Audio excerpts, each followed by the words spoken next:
What's next for Boris Johnson? As rumours swell about the possibility of a sensational breakaway project, would the public vote for a new centre-right party led potentially by Boris Johnson and supported by none other than Nigel Farage?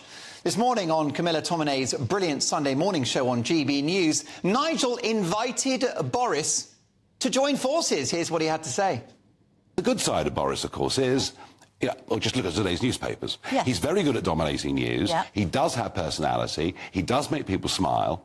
And if he wants to defend his Brexit legacy, yeah. well, I want to defend my Brexit legacy too. So would there be a possibility of a new coming together on the centre-right? It'd be Boris Johnson. There'd be other MPs that would join in with this as well. Have you discussed this with Boris Johnson? Not with him directly, no. But I have discussed it with people very close to him.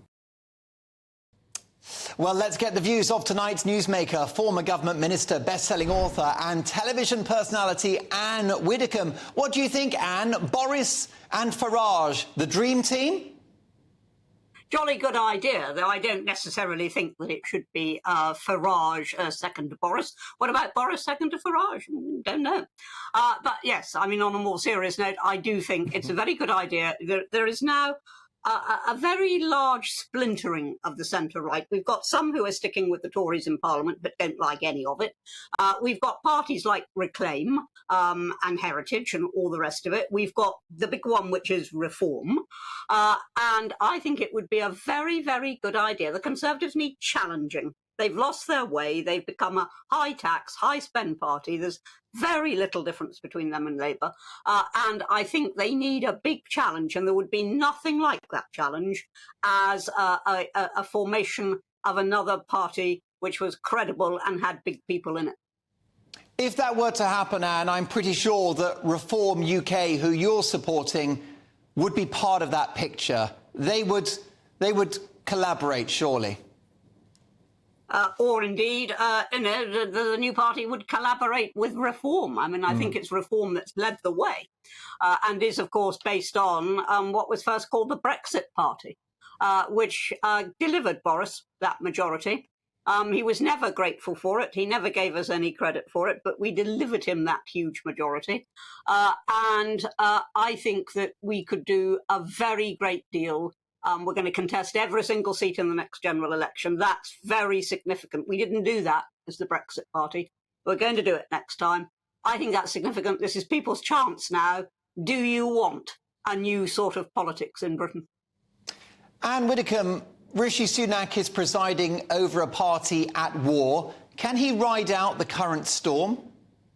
Oh, I mean, they would be fools. I've said this before on your programme. They would be fools to get rid of Sunak because going through yet another leadership challenge won't convince anybody. Won't convince anybody at all, and will be a massive distraction from the real agenda while they actually have the election. So, yes, I think he personally will last until the next general election. I also think he should last until the next general election. But frankly, I see no possibility of him winning it. He is a steady hand on the tiller, but he has no idea where that ship is going. He has no vision. He is selling no vision at all to the British people. It's all, well, I can manage the accounts. Your reaction to Labour's decision to do a U-turn on their green energy project, £28 billion a year. Shadow Chancellor Rachel Reeves has said, we're not going to do it. It's unaffordable. Does this tell us that Labour are serious about government? No, I think what it tells us is that they don't know what they're doing from one day to the next. Now, all the considerations that she will have taken into account in reversing the policy, and I couldn't believe you give it credit for it, all the considerations that she would have taken into account in reversing the policy will have been considerations that were on the table and should have been known and should have been taken into account when they formed the policy. What they're doing is policy on the hoof as they think is appealing, and then suddenly they realise, oops, can't afford that. Well, that's no way to run a country. You can run an opposition like that, but you can't run a country like that. Do you think that Boris Johnson will now deliver a scorched earth policy to Rishi Sunak? Do you think that it's actually an issue for the Prime Minister in terms of what Boris does next? Yes, I think it will be. Now, there is a possibility, of course, that he won't do what we all expect him to do, and he won't challenge Sunak from outside Parliament, and that he'll go away and continue earning big money and all the rest of it, and then later come back. There is that possibility. Somehow it's not terribly in character for Boris, who is a man of the moment. You know, he speaks as he feels at the moment. And so I suspect, yes, he almost certainly will prove a problem. And if he weren't going to do that, if he were just going to disappear over the blue horizon, you wouldn't have had Nadine and Nigel following him out. This is a statement about the future, if you like. And Widdecombe, Nicola Sturgeon arrested earlier today, released without charge. We will allow the police to continue their investigation. We won't prejudge it, but the optics aren't great. Do you think the cause of independence has been set back by a generation? I certainly think it's been set back, whether it's been set back by a generation or just for a very long time or forever.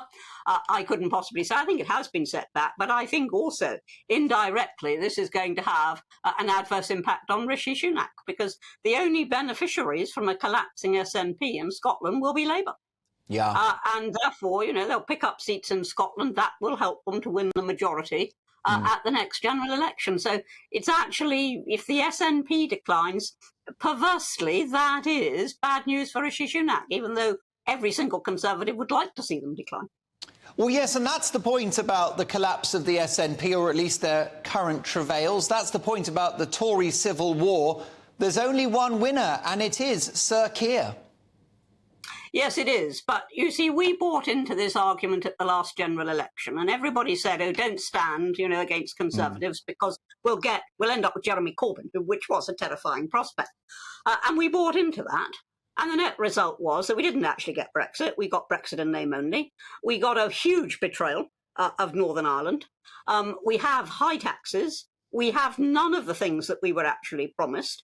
And in the interests of which we stood down our candidates, that is the Brexit Party candidates last time. We won't make that mistake again, Mark. We won't buy into that one again.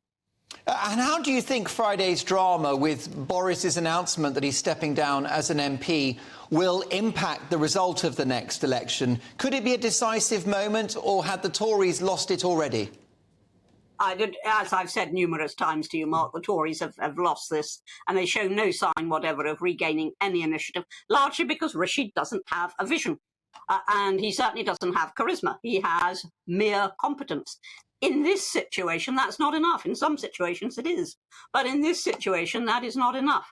There is a continuing fault line in the Tory party between those who resent Brexit and want some sort of realignment with Europe, even if it's not re-entry, and those who want divergence from Europe. And that fault line is still there, and he is coping with that almost every day. And he hasn't got his party under control.